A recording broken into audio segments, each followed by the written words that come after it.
let's take that pendulum and swing it the other way, yay. Okay. Because Scott Ian says that President Trump has done nothing to protect the children of this country. Yeah, he didn't do anything down at the border and stop trafficking and stop the predators and did nothing like that. No, nothing for the children. Nothing at all. Okay. And why is this an anthrax thing? I mean, since when is anthrax caring about the children? Never. Well, he does have a kid. Well, perhaps, but I mean that's not one of their stances. No, not at all. You know what it is? They have a new song out, and they have a new album. Children, or what is the name of their song? It's something about the kids. Do it for the kids or something. Or what about the children? We'll play it in a minute, but Scott Ian, he's out there saying the administration didn't do shit. I'm not even going to read it. It's just annoying as fuck. Shut up. Sing your damn songs. That's all we care about with Anthrax. Anthrax, would you agree that Anthrax might be the luckiest band of all of the thrash bands? Because and I'll make my point, and then you tell me if you think I'm right or not. Everybody you speak to, when you talk about the big four, they talk about the big three and how this band or that band or that band should replace Anthrax. Yeah, well, I agree with that. Everybody's like, well, it should be Overkill, or it should be Testament, or it should be Death Angel, or no one ever says, yeah, Anthrax is a proud member of the big four. No one says, and I love Anthrax, so please don't take this like I hate Anthrax, so this is a good place for me to smash and troll them. I'm a ginormous Anthrax fan. But I think the big four really ought to be, I would probably say Overkill. I know you would say Testament, but Testament came out later. Overkill was making records at the same time, which is why I would put them in the four. All right. But, Anthrax, when people name even like their top 10 metal albums of all time, does Anthrax really get mentioned? I don't think so. I don't think so either. I mean, what would it be? Among the Living, I guess? Is that their best album, or Persistence of Time, or one of those two, I'm assuming. But does anybody look at those and say, yeah, that stands firmly next to, Hell Awaits or Master of Puppets or Rust in Peace? I don't think so. I think it's a million miles down the road from those, don't you? Yeah, I mean, it's as far as the caliber of music and songs, they don't have a record that is of the same caliber. Yeah. They really don't. They have songs that we all like, Indians and Caught in the Mosh and stuff like that.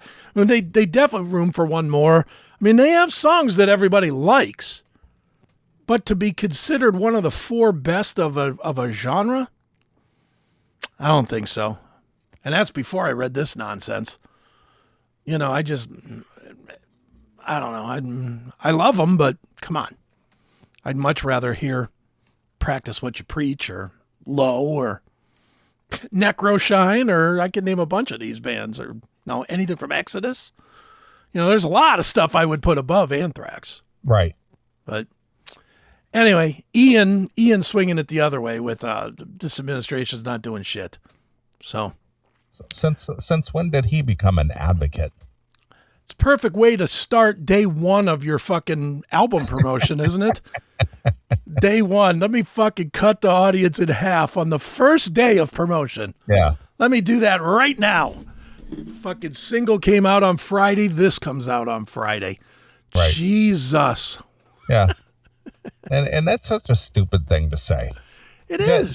Just the trafficking across the southern border alone was stopped within days of Trump taking office. Well, even if he was, let's just, and I'm certainly not taking this view, but let's say he's 100% correct on this. 100%. All right. Let's say that Donald Trump is bringing in 5-year-olds to bang every night, and he's banging them in the White House every single night. Why is Scott Ian the voice of this? Well, that's what I'm asking. It's like, since when did Anthrax become advocates? You know, when did this become a thing for them? Yeah. Probably right about now. Being an activist. Why do I think we won't hear another political word out of any of them for the rest of this album run up?